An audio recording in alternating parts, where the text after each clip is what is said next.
Fellowship of the Broken, Making Sense of 12-Step Recovery by Angelo. Chapter 35, Step 3. Quote, made a decision to turn our will and our lives over to the care of God as we understood him. Close quote. Well, step 3 is the final part of the first triad. The precise wording is again crucial. There is so much more to this step than we may realize. The word decision simply means a conclusion or choice reached after consideration. Often, a decision will result in a specific course of action. The use of the words turn and over in the context of this sentence means to transfer control or management. The word will refers to the faculty or power by which a person makes decisions or initiates action. This then is the power of the personal ego self, which, we have already admitted, is powerless in step 1. The word and means in addition or as well. The word lives has the same meaning as in step 1, which is our personal existence and concepts of what our lives are all about. The word care means the provision of what is necessary for the health, welfare, maintenance and protection of someone or something. The words God as we understood him are open to widespread interpretation and hence misinterpretation. We have covered the true meaning of the word understanding and have also investigated the God word at length. We have then briefly looked at the historical context and debate that led to the use of this particular phrase in the 12 steps. It's worth emphasizing that the personal ego mind cannot understand consciousness, or whichever God word we choose to use. Just as the I cannot see itself, so knowingness cannot know itself. Consciousness can only be itself and know that it is. Whatever concept of God we may hold, it is just a thought. Our concepts may be very different, but we are all conceptualizing the same ultimate truth from an individual perspective.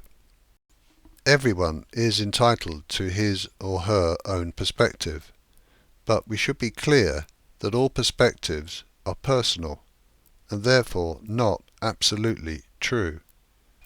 There is only consciousness, and consciousness does not and cannot understand itself. Step 3 requires a decision about handing over our assumed right of self-determination to whatever concept of a power greater than ourselves that we may currently have. Having admitted that the personal self is powerless over addiction, and come to believe that there is some form of greater power, this next step seems pretty obvious. Without placing ourselves in the care of a power greater than ourselves, we are never going to recover from addiction.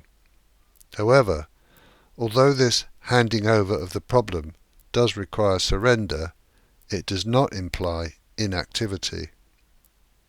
This surrender is all about initiating a change in the balance of power from personal ego self to the greater power. We are making a decision to stop taking actions based on the personal agenda of ego self and start taking actions in accordance with the guidance of a power greater than our personal selves.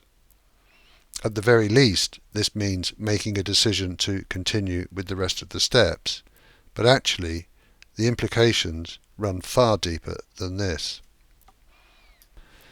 The Big Book suggests that we make this surrender through prayer. The wording of the proposed prayer has a strong religious flavour, but this is of no real consequence. The important thing is to understand the intention. The prayer reads, quote, God, I offer myself to Thee, to build with me and to do with me as Thou wilt. Relieve me of the bondage of self, that I may better do Thy will. Take away my difficulties, that victory over them may bear witness to those I would help of Thy power, Thy love, and Thy way of life. May I do Thy will always. Close quote. Well, this is the surrender of the personal ego self to consciousness. The prayer is therefore selfless. Notice that we are praying for relief from the bondage of our own ego minds. This is not so that we can feel better and have a better life, but so that we can be of service. Notice also that we are asking for our difficulties to be taken away, again, not for our personal sake, but so that we can help others. There are those who believe that recovery is selfish. Well, this is a fundamental misunderstanding. Recovery is selfless.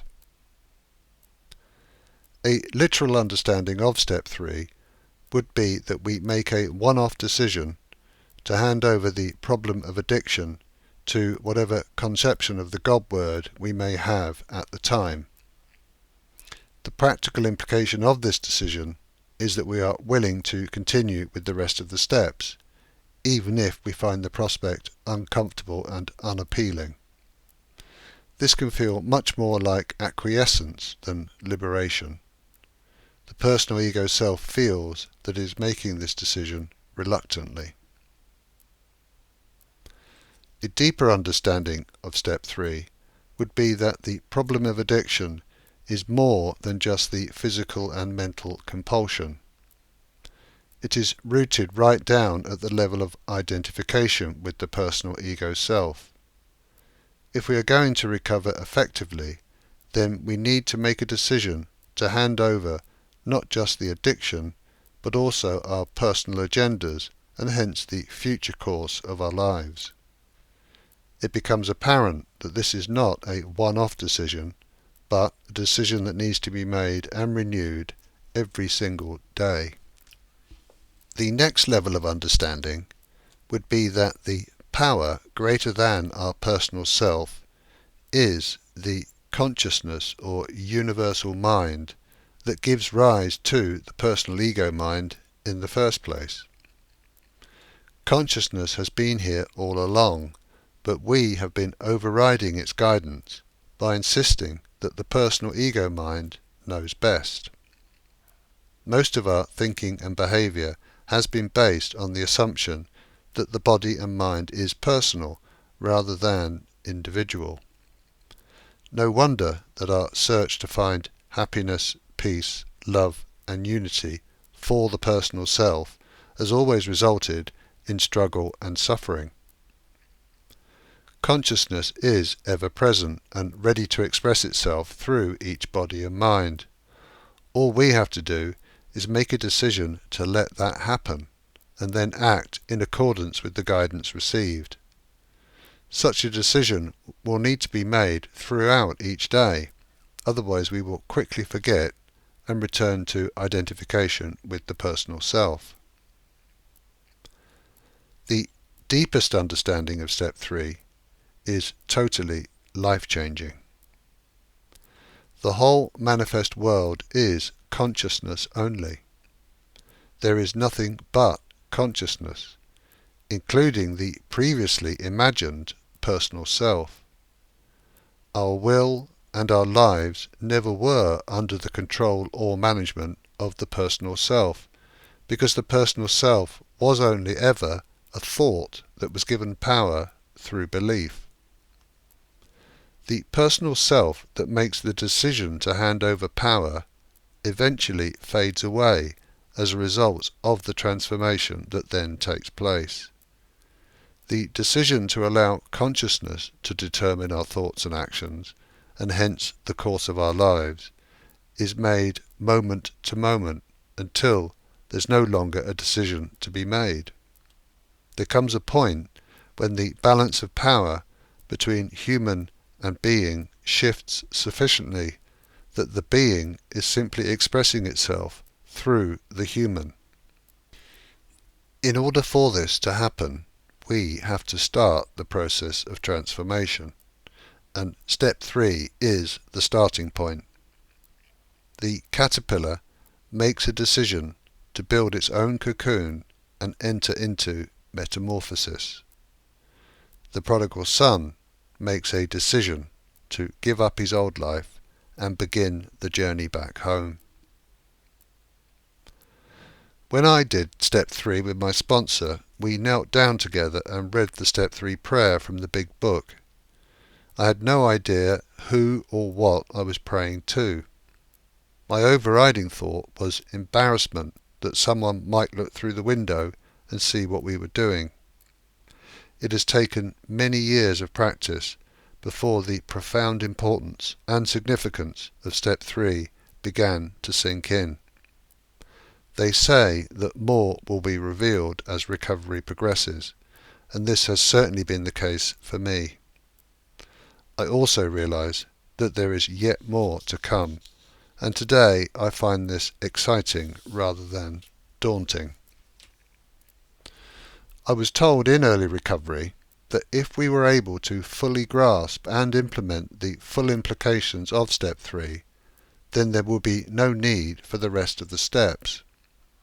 I can see that the solution to addiction is the surrender of the personal self, because this is from where addiction arises.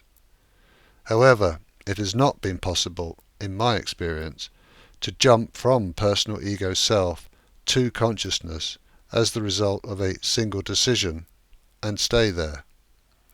We may get sudden glimpses of consciousness, but we always return habitually to the personal ego mind. There's some sort of pull towards the duality of the material world that is automatic and uncontrollable. The only way to progress is through the process of transformation, or transcendence, and this requires consistent, persistent spiritual practice. The remainder of the steps introduce these practices and then consolidate them into daily rituals that keep us moving forwards. And the original problem of addiction gradually melts away in the process.